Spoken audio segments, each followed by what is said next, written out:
Good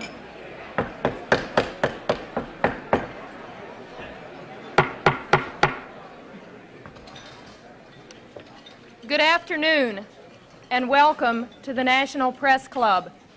I'm Vivian Valberg, president of the club and correspondent for the Daily Oklahoman.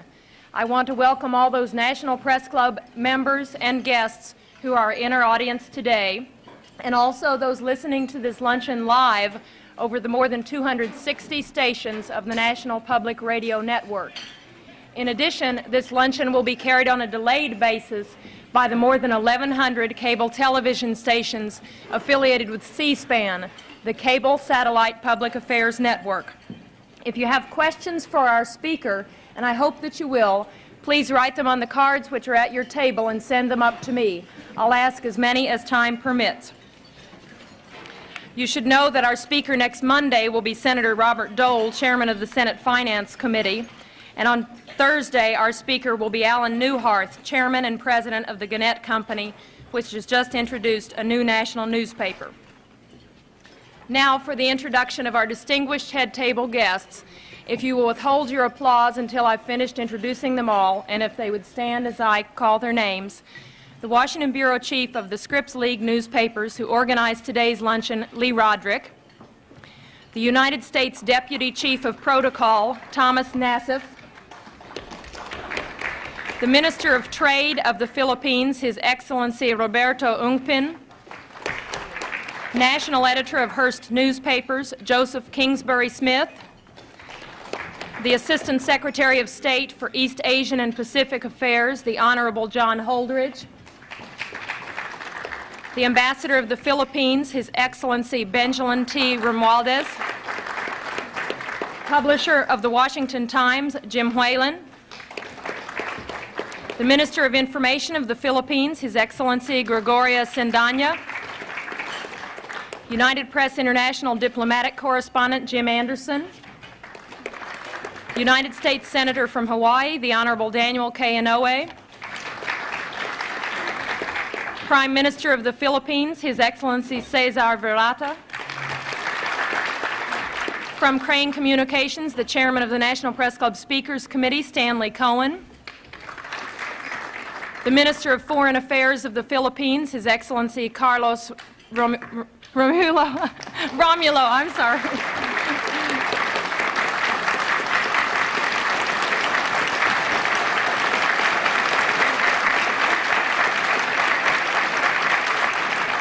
The Associated Press Diplomatic Correspondent, George Guetta. The Minister of Defense of the Philippines, His Excellency Juan Ponce Enrile. American Ambassador to the Philippines, the Honorable Michael Armacost. President of the National Press Club of the Philippines, Ben Rodriguez. Assistant General Counsel, International Affairs of the Treasury Department, Russell Monk. And the Chicago Tribune Diplomatic Correspondent, John McClain.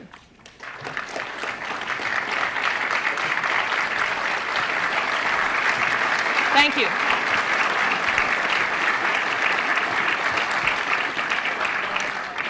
Our speaker today is the President of the Philippines, Ferdinand Marcos. It has been 16 years since President Marcos came to the United States on an official visit, and 16 years since we first welcomed him to our podium at the National Press Club. When he appeared before us then, he had just been elected president of the former American colony, which became an independent nation in 1946. We knew Marcos was a war hero. He got so many medals in World War II that when the young Major Marcos met four-star General Omar Bradley, the general saluted him. We also knew he was a persuasive fellow. How else could he have managed to get his wife, who is known to be strong and bright, to marry him after they'd known each other for only 11 days? And we knew he was experienced in overcoming political adversity. After all, the first case Mr. Marcos ever won as a lawyer was when he successfully defended himself from prison against a charge of murdering a political opponent of his father. The president of the press club at that time, Win Booth, remarked at the great warmth of the greeting Mr. Marcos received in 1966, and said, and I quote, "Your very presence reminds us that you and your great people are the faithful allies of our country in time of trouble. And that, sir, is something the American people and the men and women assembled in this room are not about to forget," end quote. But much has happened in those 16 years. In the interim, Mr. Marcos declared martial law, or what he called constitutional authoritarianism, and did not lift it for 11 years. There have been charges of corruption, abuses of human rights, and political repression, and recently the Archbishop of Manila called openly for him to resign. But through it all, Mr. Marcos has remained president, and this week, President Reagan warmly welcomed him, stressing the many common ties between the two countries. The New York Times recently said, quote, "In a country that is deeply sensitive to style, Ferdinand Marcos has it, and it has allowed him to take the sweeping actions that in essence converted the nation from an ill-functioning, raucous but free democracy into his personal fief and seemingly permanent possession," end quote. President Marcos comes to us today as the head of a nation with a long friendship with the United States, a nation considered crucial to America's defense strategies in Asia. We are eager to hear what Mr. Marcos has to say. It's my pleasure to present to you Ferdinand Marcos, President of the Philippines.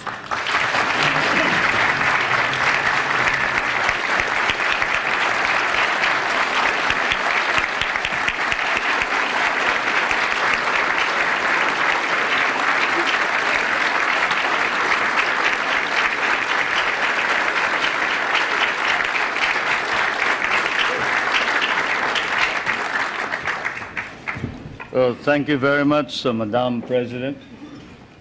Distinguished guests, my friends.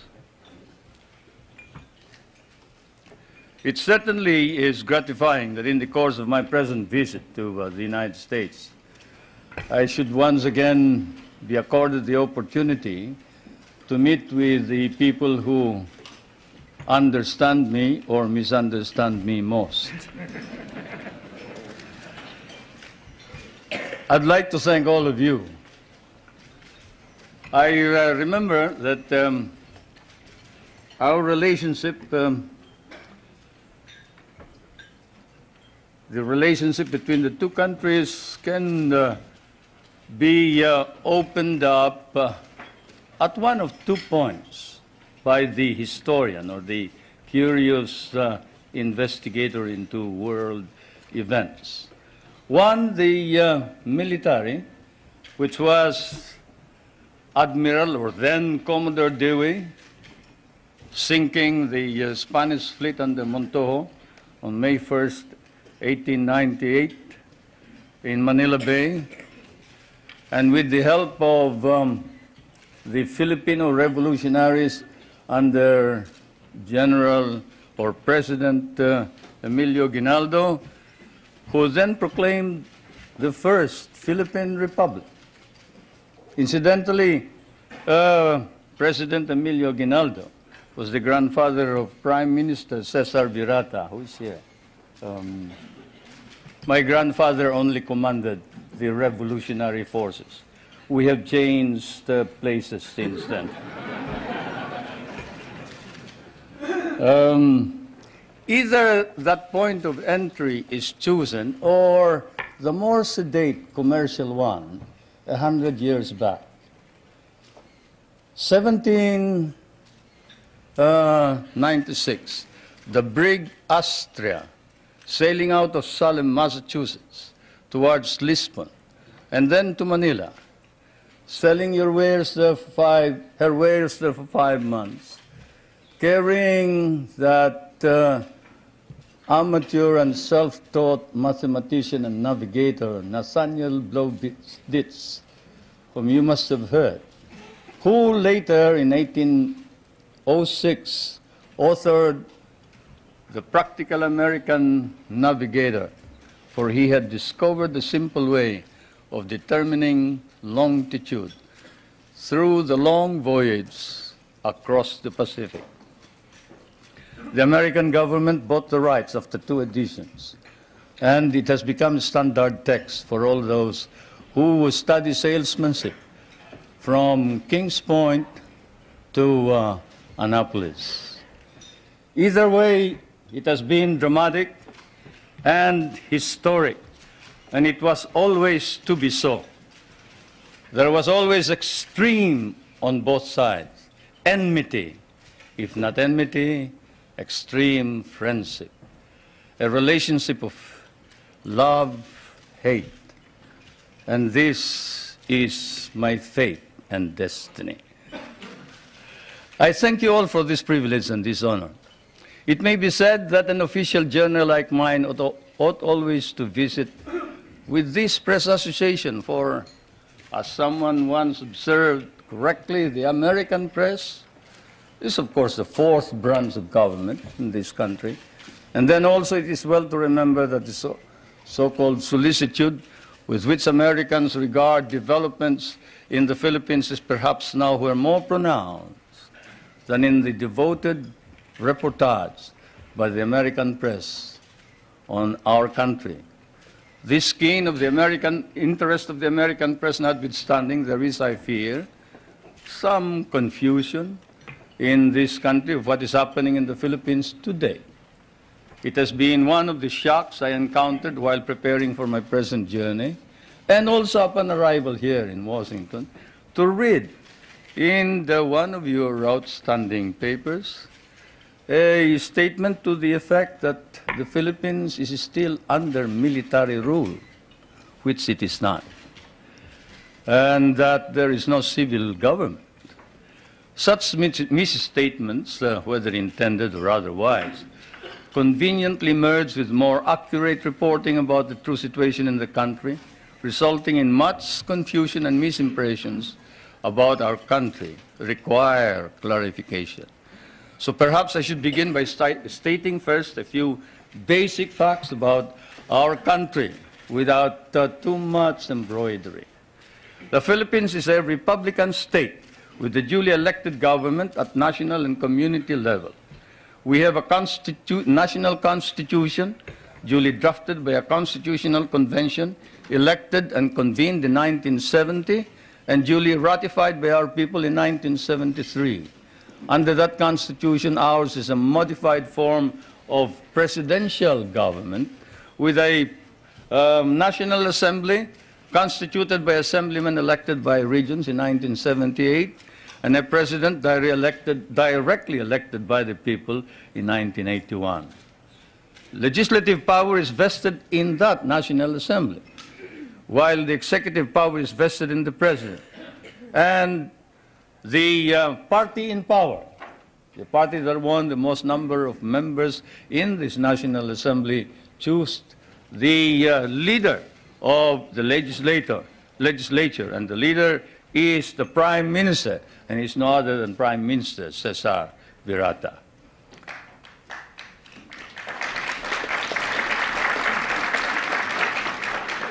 We have an independent judiciary which is under the full supervision of a Supreme Court.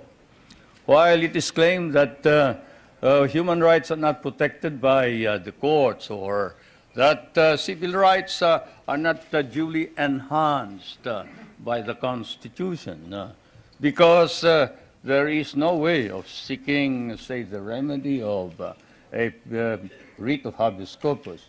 The truth of the matter is anyone can petition for a writ of habeas corpus in the Philippines. In fact, all those who have been apprehended as having brought in hundreds and hundreds of firearms bought from the PLO and other sources, and who have bragged openly in the television when they are caught that they were the leaders of these rebel groups, and who later changed their tone on the advice of their lawyers, went to the Supreme Court and were able to obtain an order from the Supreme Court for the Philippine government to bring the bodies of these people to before the Supreme Court, which we did.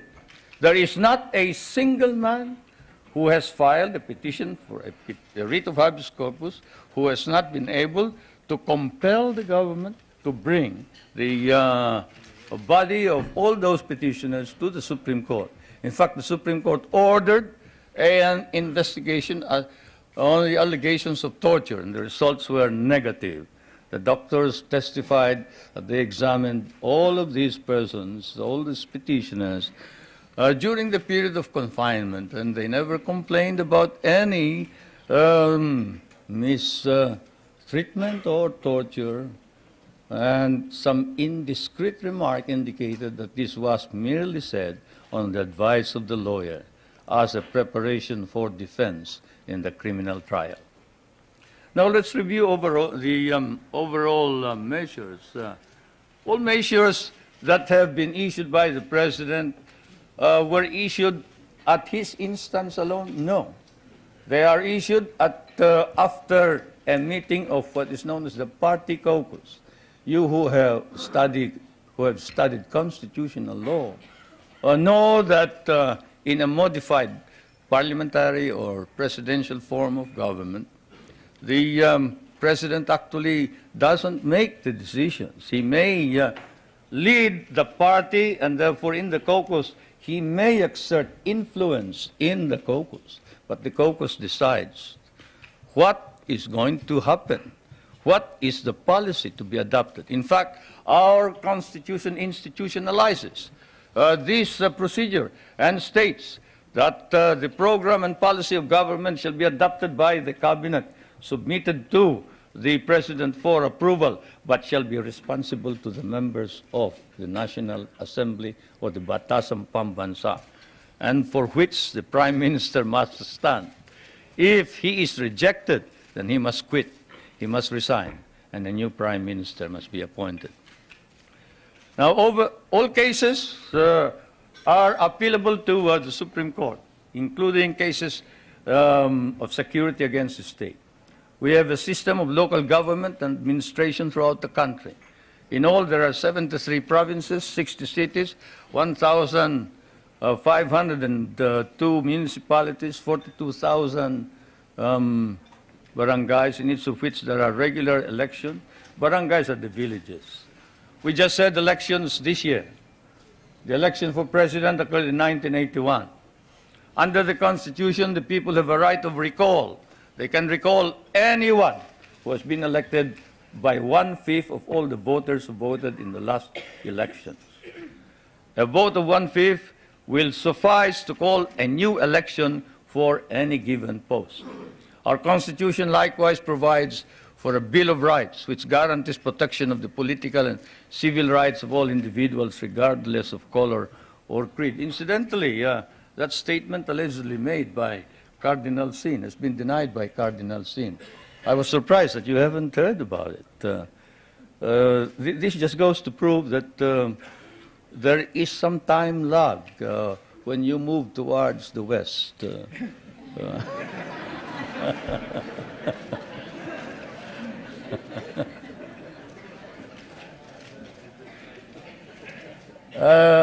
Cardinal Sin, when he arrived in the Philippines,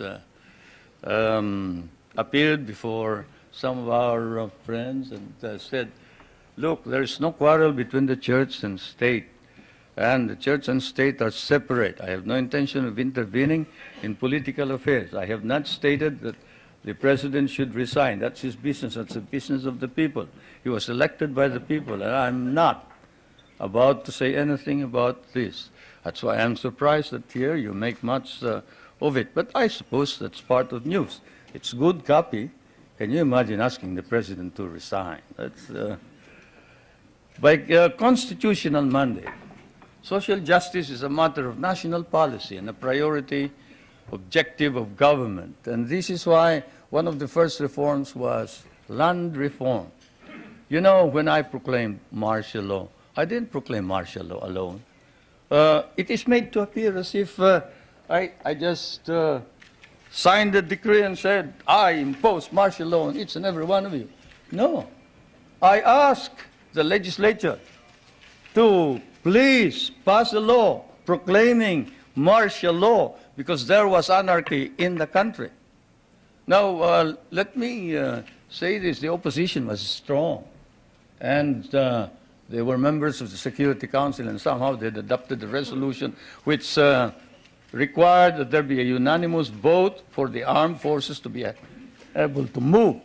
And therefore the armed forces was immobilized. At the same time, I asked the opposition party to come and join me in a coalition government. I offered one half of the cabinet. And of course, they laughed at me and said, why should we join you? We're going to take over the government. By the time you are through with the exercise, you're dead, politically and otherwise. So, and they refused to join me. I asked the advice of the judiciary. I asked the Supreme Court justices, the Court of Appeals justices, and the members of the private sector. And all of them told me there's only one man who can proclaim martial law, and that is the president. And you are it. You are the only one who can proclaim martial law.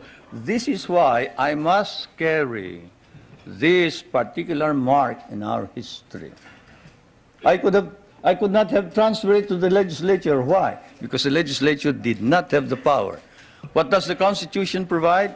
The President shall be the Commander-in-Chief of the Armed Forces of the Philippines, and he may order the armed forces out to quell any disorder, riot, rebellion, invasion, insurrection, and in case of invasion, insurrection, rebellion, or imminent danger thereof, when the public safety requires it, he may suspend the privilege of the writ of habeas corpus or proclaim martial law throughout the Philippines or any part thereof. What does that provision provide? It provides that only the President can proclaim martial law. I repeat, that is why I had to assume responsibility. And I am not one for shirking duty. The people said there was necessity for proclaiming martial law. And the people said, you are the only official who can proclaim martial law. So I proclaimed martial law. And I sincerely believed that it was necessary to proclaim martial law to install order and stability, because there was complete anarchy throughout the country at the time. Now, therefore, at that particular period, what was the status of our government? Our government was immobilized, impotent. The armed forces could not move out. The industry was not at all in any way moving. There was no income coming into government. Everybody was running away. They burned the U.S. Partly burned the U.S. embassy, tried to burn it anyway. They tried to kidnap the American ambassador. American ambassador was Byroad, Ambassador Byroad. And they tried to kidnap our foreign minister, Romulo, whom you just saw today. And I told him, you better disappear because I will not ransom you.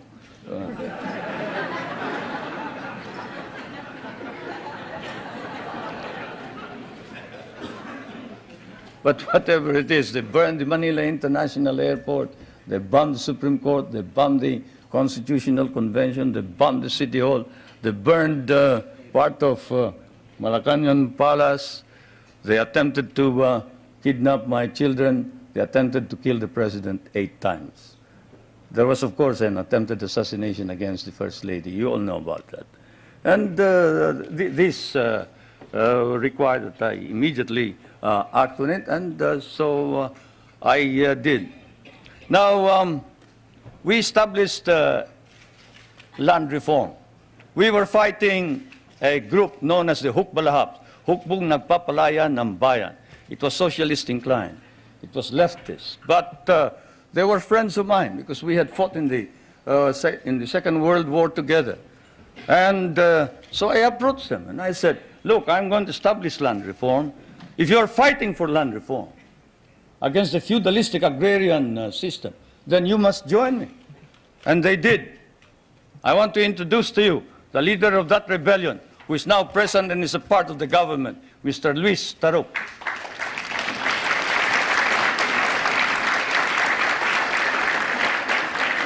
He is a member of the National Assembly.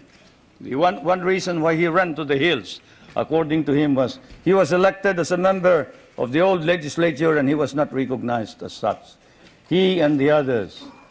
Now I want to introduce to you another leader of the Free Farmers Federation, which is also composed of farmers who wanted reform. but who are fighting for reform, but who are now joining in the effort to establish political stability and economic prosperity throughout the country, and who was Dean of the College of Law of the University of Ateneo, but abandoned his deanship in order that he may join in the effort to attain the noble mission of this new society. I refer to National Assemblyman Jerry Montemayor,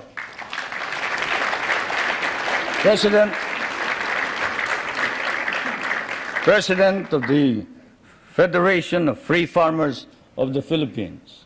I would like to introduce also to you a young man who was very active against the government in 1972 and who paraded around the streets raising the flag of the Communist Party and organized the Kabataan Makabayan, which is the red organization of the youth.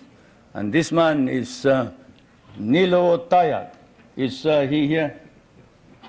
Anyway, he is somewhere around here.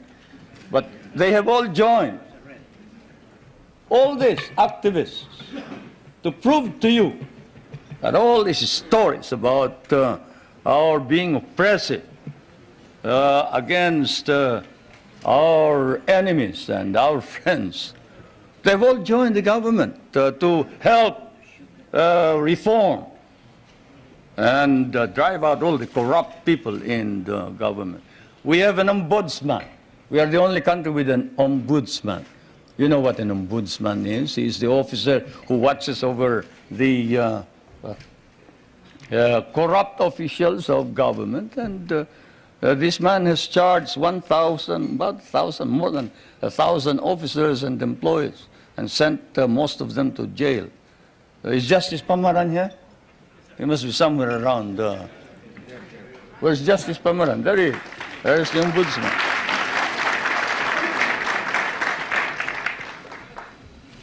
And we have not deprived anybody of private property. On the contrary, while we are a free enterprise society, we have an egalitarian base. We recognize private property, encourage private initiative. Our Constitution explicitly recognizes the importance of developing the national economy and protecting the patrimony of the nation. In line with this, a National Economic and Development Authority has been created for the purpose of planning and coordinating economic development plans. I chair that Economic Development Commissioner. Now, I did not come all the way here to recite these basic facts to you, but it is best that we wrote this at once for they form an important background of understanding the developments in my country. Relations between the United States and the Philippines now span, I'd say 84 years if you mark the Battle of Manila Bay, 184 years perhaps if you mark the brig Salem, from Salem, which when it returned to Salem brought back hides, indigo, lumber, pepper, and paid 24,000 in tariff duties. Many things don't change, not even tariff duties. Anyway, the trade between our countries is covered by a trade agreement. The military and security matters are covered by 3 agreements. Those agreements are, and I will now ask our friends in my staff to distribute these agreements to you, or as many as can receive them. These agreements are the Mutual Defense Pact, the Military Assistance Agreement, and the Military Facilities Agreement, which is due for review this coming year. President Reagan and I have agreed with the members of our cabinet that the review will start in April, probably we'll finish it by August. Through it all, our relationships develop in a way unique to nations so disparate in size and circumstances and so distant from each other. The directions which American colonization took in the Philippines in the political, economic, and military, cultural spheres were such that for us, relations with the United States would remain crucial for a while. It is said that language is the greatest conveyor of culture. If that be so, if that wise man who said that is right, then your language has certainly conveyed to my country your culture. And this is why the relationship between our countries is something undefined. Our interests may have diverged in the period after our recovery of national independence in 1946, but this relationship has endured. And the question that is often asked is, does the Republic of the Philippines differ from the American Republic? Yes and no. It doesn't differ in the sense that it is democratic, but it differs in the sense that we have a prime minister, and in the sense that we try and make the legislature and the president or the executive work together. We cannot afford any stalemates. We cannot afford any delays. It is a modified presidential form of government, while yours is a complete and pure presidential form of government. Why did we change this? Because we cannot afford stalemates and deadlocks. Yours is a strong economy and a military power. Ours is a weak country. We cannot afford to delay and postpone decisions pending the debates between Congress and the President or the Prime Minister. The poorer third world countries cannot. And so, my friends, that is the situation. I am now going to ask also that my staff distribute to you the social and economic indicators of my country in showing to you the dynamism and the vitality of our economy. We have changed our economy such that we hope to be able to be self-sufficient.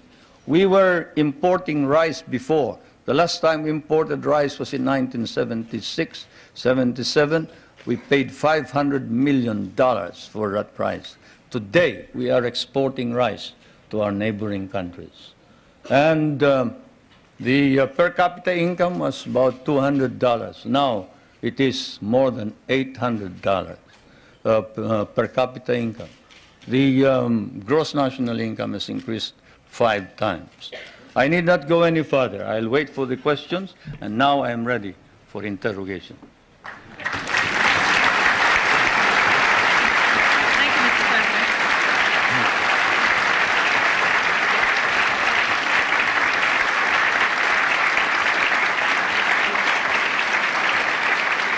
Thank you, Mr. President. Please give us details on your meeting with President Reagan. Did you seek any firm commitments? Did you get them? Well, a firm commitment as to when we are going to review the basis, yes. A firm commitment that a mechanism be set for the study of our economic problems, yes. Because, as you know, the reason we have a deficit in our balance of payments is the commodity prices went down because of your domestic deflationary policies, your interest rates. But all of this can be worked out, and so it has been agreed. Secretary Reagan of the Treasury is going to meet with our foreign minister, who is also prime minister, regularly. The next meeting is next November, I think. So we have worked that out. The national security matters will be worked out by the defense minister. The 2 defense ministers are also meeting in November. Those are the specific ones. We have also entered into a tax agreement and air agreement.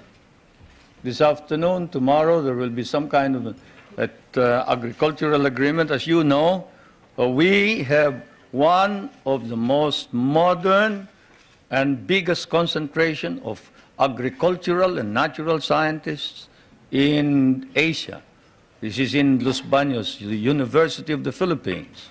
And we have biogenetics, we have plant engineering, we have, name it.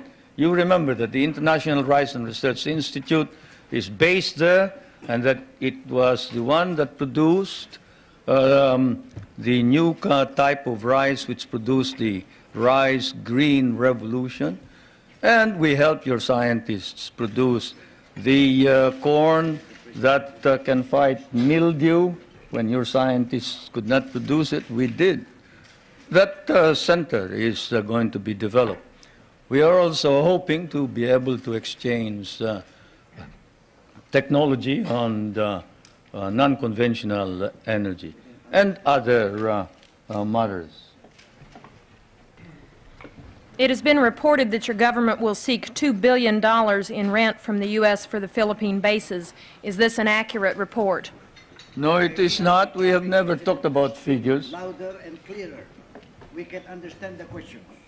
The question was, is it correct that we have demanded $2 billion in the rent?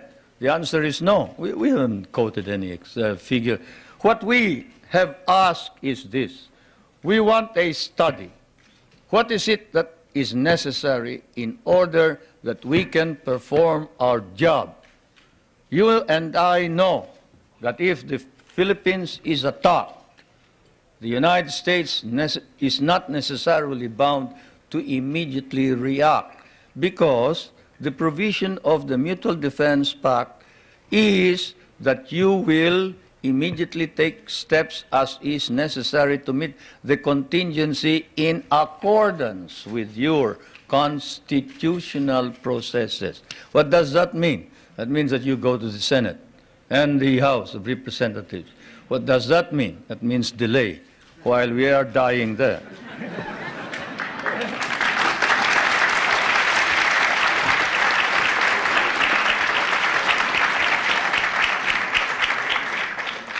Most of our allies in Europe, concerned about resisting communism, give the U.S. free bases and even share the cost. Why shouldn't we expect the same kind of cooperation from the Philippines instead of demands for more rent? Well, for one thing, you haven't exactly paid for what we lost in the last war. If we must make an accounting, 75% of our cities were devastated in the last war. We lost 1 million men. Shall I quote you the statements of Roosevelt and MacArthur that every Carabao will be paid for? Shall I tell you that the veterans who were inducted into the USAF, the United States Armed Forces of the Philippines, of the Far East, your armed forces, were paid only 1/2 the salary of your soldiers? Shall I tell you that we almost turned communists because you refused to recognize us? Shall I tell you that I had a difficult time stopping my guerrillas, 25,000 of them from joining the communists, because precisely you sort of forgot that we had done the fighting for you, you know, and we were parts of your armed forces. But in fairness to the American Congress, when we came here and we called attention to the fact that we had been abandoned and forgotten, they themselves, in outrage, immediately passed a law recognizing the services of the Filipino and reinstating them as parts of the United States Armed Forces in the Far East, including back pay and benefits. That, Madam President, is the answer, in addition to the fact that those people that you are talking about have been making money at the expense of the United States for quite a long time, while we have not.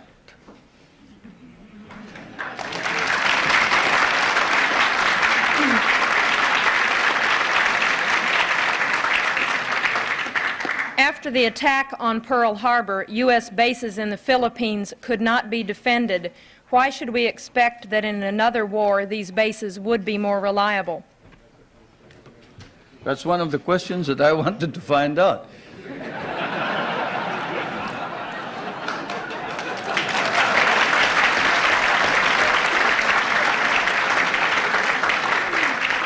If you're going to run out on us anyway, you better let us know now.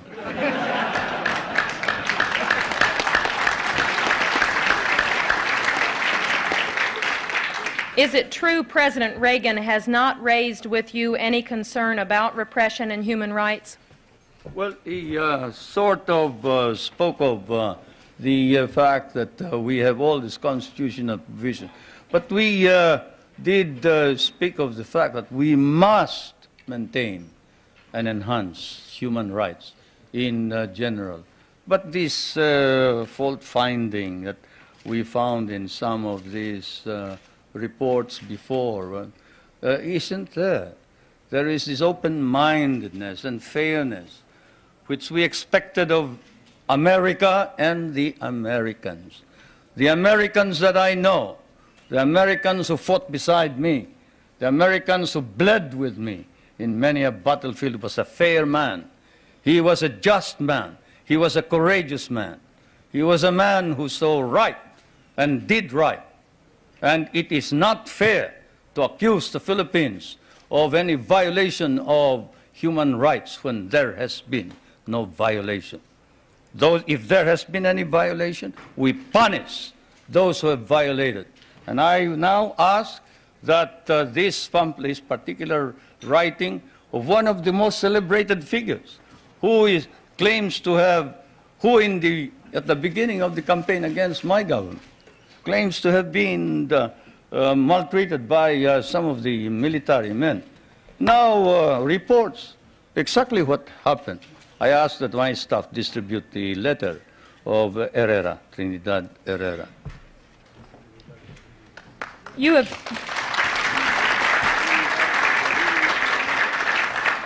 have indicated that the allegations about political repression and human rights are overblown. How then do you explain the findings of the international independent group Amnesty International, which documented cases of torture, disappearances, and illegal detention? Well, I'll tell you that the Amnesty International has never come to the Philippines. That's why all they talk about is something that they obtained hearsay. Let's give one specific example. Father Abedicio, a famous case. Father Abedicio is supposed to have disappeared. He is a member of the clergy in the Philippines. He's a Filipino. He disappeared and we couldn't locate him. Not even my best intelligence officers could locate him. And what did we discover after 6 months? We discovered he had run away with somebody who claimed to be a nun, and he was in Germany. How do you like that? And we got blamed for it. We got blamed for it. That's it. That's how the Amnesty International has been reporting all this thing. This questioner says, I have been in Manila and talked with both Filipino and U.S. businessmen. They say the Philippines are the most corrupt nation in the Association of Southeast Asian Nations, and that your wife's nickname is Miss 10%. Will you comment? They must mistake us for another nation. He must have been living in the bar. Because I can tell you, there is this man, Justice Pamaran, whom I just introduced to you. He is the ombudsman. You who know what an ombudsman is, knows exactly what he can do. He doesn't wait for evidence, any rumor whatsoever, and he investigates it. You talk about my wife. Not that I would like to defend her. She can defend herself any time. She's quite capable. But perhaps that statement was said of another First Lady, not my wife.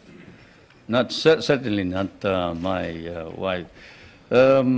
Perhaps I can tell you that the property of the Marcoses has been brought into a blind trust.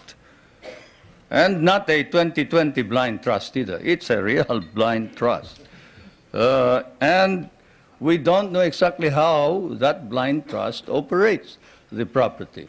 The only property that we have control of are two or three houses, one in the province of my Ilocos Norte, no, two. Two in the province of Leyte and one in Manila, 5. Then the schooling for the children up to possibly a doctorate. Beyond that, all income goes into the Marcos Foundation, which is the foundation that embraces all property. Do you think that if there was any corruption by the Marcos family, that we can maintain the present prestige and leadership of the Marcoses in the Philippines? What do you think the Filipinos are? They are a very literate people. Literacy in the Philippines has increased up to 90% nationwide, and in Manila it is 100% literacy. And if there was any indication whatsoever of any of these corruption that you talk about, and whoever said that sounds like he has been in the wrong company. Probably the guys that he was working with may have been engaged in corruption. I'd like to know who they are. Then we'll go after them. But I can assure you, if any public official engages in corruption, he will land in jail. That is definite. What do you say to critics who say your health is poor and you won't be around very long, but your wife may be? Anybody want to try me in the ring?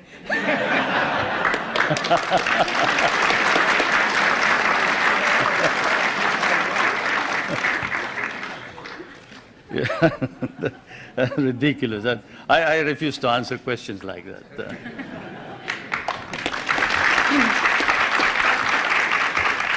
Two related questions. You are indeed a family man. Your wife, your daughter, your brothers are all government officials. Do you think the next president of your country will be a Marcos, and would you like for your wife to succeed you as president? No, no. The problem here, of course, is that one, you do not understand Philippine politics. You see, first of all, my brother, did you say my brother was governor? Government officials. My brother volunteered his services for Medicare. Did you want him to withdraw his voluntary services as a medical officer? He is serving our country practically free. He abandoned a very profitable medical career in order to serve what we have as Medicare, which is your Medicaid, no? Yes. He is not a government official by any means. This is a voluntary organization. My wife was elected. He was elected because the candidates wanted to include him, to include her.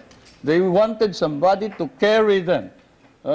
Minister Romulo will tell you that without the support of the governor, who happens to be well liked by the people of Manila, they probably wouldn't have won in the last elections. It's just a matter of helping out in the political campaign. My daughter is the voluntary head of a group of village leaders. That is not a political organization. That's not a government organization. This is an association of young kids who are organized in order that they can help each other. Kabataan Barangay. And I am surprised that you hold it against these young kids, that they get together so they can play football, they can encourage sports, they can encourage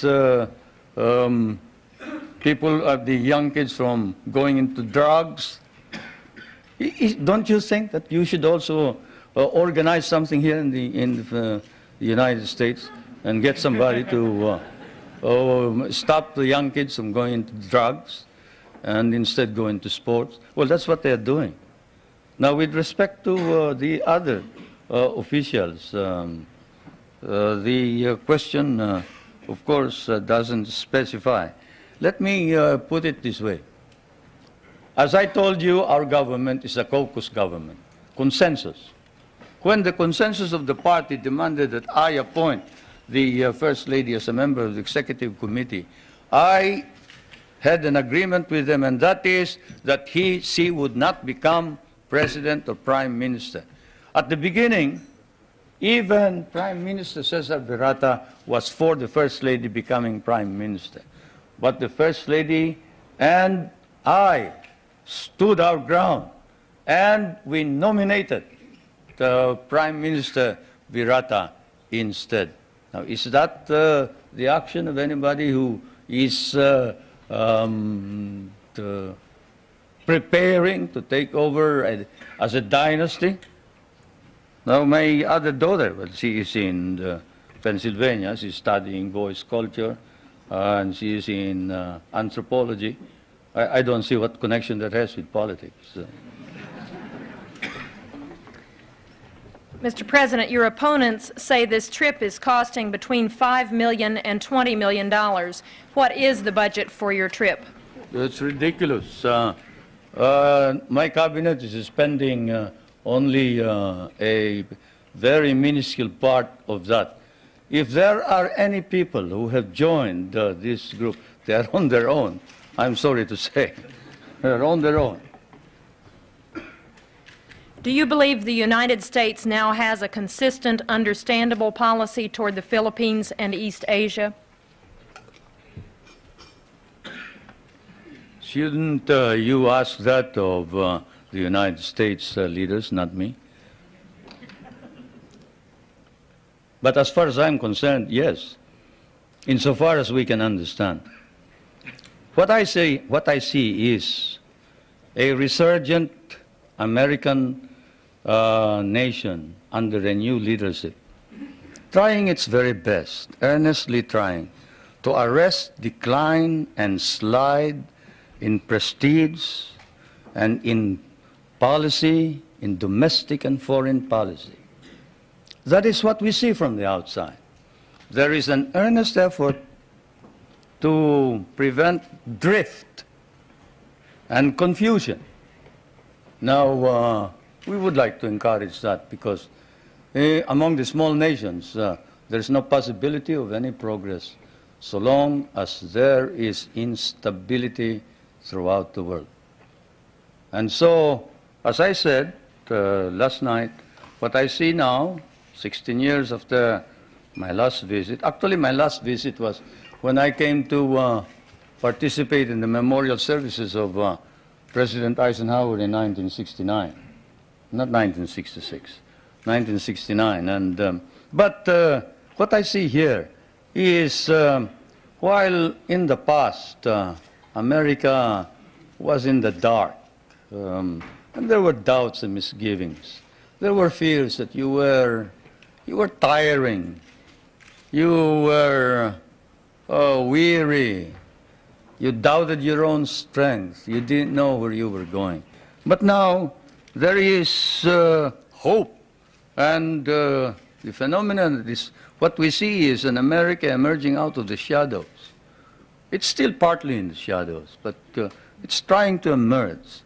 And certainly under the leadership of President Reagan, it's trying to organize an integrated, understandable foreign policy. And that's what we see.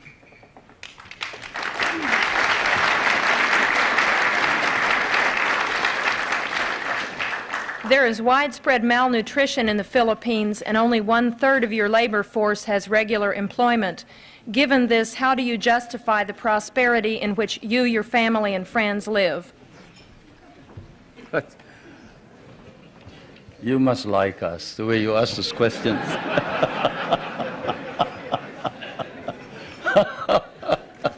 Anyway, I don't know where you get your figures, but the unemployment figure in the Philippines is 4%. I don't know what's yours. I do know what's yours, but have you heard of the KKK, not the Ku Klux Klan, but we have a program which harnesses the energies of those who are half employed, like those who are in the farms. You see, those who wait for the coconuts to fall or who plant rice are partly employed. And so we allow them to engage in what we call small, medium-scale industries, contract work. Where, in what country do you see, say, a boot block? A boot block. Go to a rural bank and say, look, I used to borrow money from this usurious lender here. I borrow 5 pesos in the morning, I have to pay him 6 pesos in the afternoon. Can't you lend me 50 pesos now and I will repay you later on? I have no collateral, I am unknown. I live in the streets. And in what country will you see the rural bank lend this bootblack money after looking at his shoeshine stand and gathering all the other shoeshine boys and putting them to work and getting them to repay this indebtedness, not in a week, but perhaps even in a day? Or fishermen who live a hand-to-mouth existence. Even here, in your prosperous United States, can a poor fisherman go to a bank and borrow money on his name, on his signature? He cannot. But here in the Philippines, he can. A poor fisherman can go to the bank and say, look, I live in so-and-so, and the chairman of my village can certify that I am a poor fisherman. And I would like to organize a group. Can you lend us 5,000 so I can buy a motor? I can buy a net, I can buy a small boat, and we can improve our earnings. And under our laws, we have set aside funds which then are lent out. And we have been able to lend out about 1,200 million pesos under this scheme, and they have been repaid. They have been repaid, and that's the worst part about it, isn't it? Many people don't believe it, but they have been repaid. And so we have a situation where the work ethic has been encouraged. We tell everybody, you don't plant rice, you don't eat rice. You don't work, you don't get anything. But you work. We'll give you the wherewithal. We'll give you the funds. We'll teach you how to work if necessary. And we will see to it that we will sell your products. That's what's happening in the countryside. Not all this talk about corruption and this ridiculous statements about people in government enriching themselves. When you have activists like Luis Tarok and Jerry Montemayor and Nilo Tayag and these men who were ready to kill the president, but who now says that the reforms that are being instituted are for the good and welfare of the country, you don't engage in any of this foolishness that you talk about. No, everybody is sincere and earnest about making our democracy work. And I can tell you that whoever has told you about these unwholesome observations about the Philippines, better come back to the Philippines. I'll pay for your trip so you can see what's actually happening. Thank you, Mr. President. Before I ask our final question, I want to present you with a certificate of appreciation for appearing once again at the National Press Club and with an updated version of the National Press Club necktie. Thank you.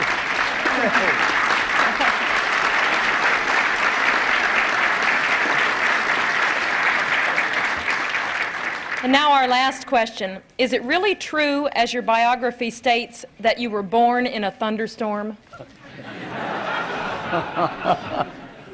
How should I know? But my mother says so, yes. My mother says so, and I guess if you can't believe your mother, whom will you believe, huh? Thank you very much. If you'll please stay seated until the official party is out of the room. Thank you.